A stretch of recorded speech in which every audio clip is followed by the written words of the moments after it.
ladies and gentlemen, to Klimat is a channel with a focus on mobilizing hundreds of millions of dollars to develop nature-based solutions as a carbon exploration and development company with global reach into jurisdictions that have the highest production potential, from forestry to marine carbon sequestration projects. And I want to dive into this with the Chief Executive Officer, James Tansey, who's going to give us a brief overview of the company today, a little bit of his history as well. But first and foremost, welcome, sir.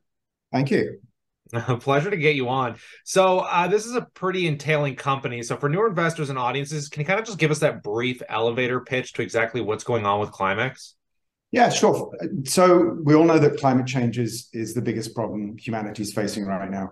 I've been involved in this space for over 20 years. I have a PhD in environmental sciences, worked in universities for years, but also helped start some earlier efforts to tackle climate change as a problem. So started a company that made the Winter Olympics carbon neutral for the first time, worked with the province of BC to help them meet their carbon neutral goals, established some of the biggest land restoration projects, 6 million hectares in the Great Bear Rainforest in BC and 300,000 hectares in the Congo.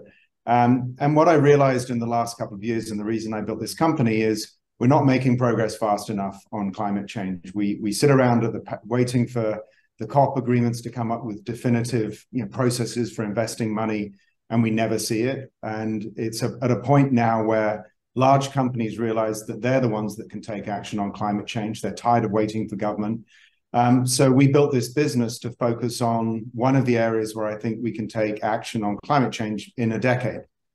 So if we stopped all global deforestation and started investing in restoring lands that have been degraded, particularly in tropical regions, we could solve emissions or contribute to 25 to 40% of emissions reductions. And everyone's talking about hydrogen and clean tech, and all that's fantastic, and solar power, and that's, those are all making big contributions. But our business is focused on saying government has failed to mobilize the capital to protect these forests, these incredible rainforest areas around the world, to restore mangroves where we're very active. And we've been able to raise capital to do that. We've got some of the largest projects in the world already operating in that space. And, this is our model. We think we can, tick one large box in solving the climate change problem by putting hundreds of millions of dollars into protecting tropical forests, restoring them, supporting economic development, and reversing one of the biggest drivers of climate change. Yeah, I would agree. And you mentioned some of the projects. Do you want to talk a little bit about the areas you're operating in? Yeah, for sure. It's interesting. We always almost all work in tropical regions around the world. A couple of simple reasons for that. First, trees grow 3 times faster there. So compared to trees in Canada, 3 times as much growth within a year. They're incredibly productive ecosystems. Land is cheap there, and they're the areas of the world where they're under the greatest threat from degradation. Like, we don't cut down trees and not replace them in Canada or the US or Europe anymore. In fact, reforestation has been increasing in those regions. So a project in Sierra Leone, which could grow to 100,000 hectares of restoration of land that was plantations. We're out there collecting native seeds and planting them in fields, employing local people. We're working in Sierra Leone in the mangrove region on the coast, 10,000 hectares of mangrove. Each hectare stores between 400 and 600 tons of carbon. So every hectare we protect is 400 or 600 tons that's not going into the atmosphere. We have a large project in Yucatan with the government of Yucatan, where we're protecting initially 25,000 hectares and restoring that back to these gorgeous mangrove areas you see when you go on holiday in that region.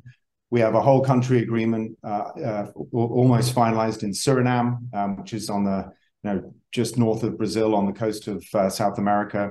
We have a large project in Guyana where we produce coconuts on a plantation, but we also restore land area. And then we're looking at 3 or 4 other jurisdictions around the world. So we have teams on the ground, we're planting trees, we're protecting forests, and we're doing that all with private capital. And then we're selling that to technology companies that are going net zero, to resource sector companies, and they're all desperate to buy our product.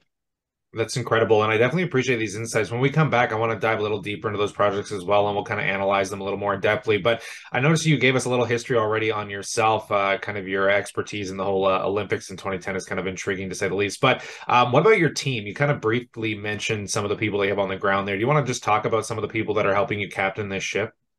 For sure. So within Sierra Leone, Kev Godlington has been running a plantation there that was one of the first in Africa to produce sustainable palm oil. Lots of people know that palm oil is a problem when it leads to deforestation and displacement of keystone species like orangutans.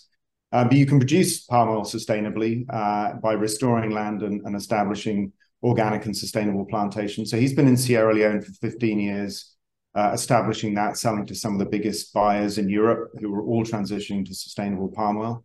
That gave us the foundation for restoration and reforestation work there. Neil Passmore, who's the head of finance, was also led our new jurisdictional agreements in Suriname and Guyana, and currently in Pakistan as well. He's an ecologist who ended up working in investment banking. He's very committed to this personally, and he's using his skills in finance to help us build a business.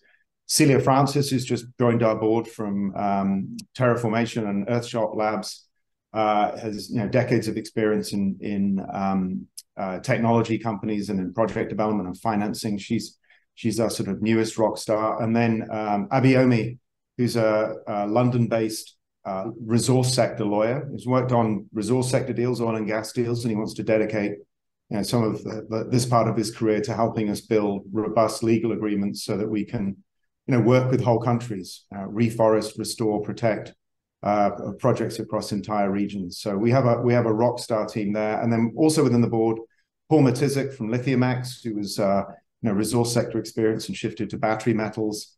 And then Bob Cross, also a guy with background in resource sector for 30 or 40 years, most recently ran a lithium company and has been a huge resource for us. And we're comfortable working with people who understand the resource business, but want to do something different with the rest of their career. So their ability to, show and demonstrate to the world we're a serious company has been really critical.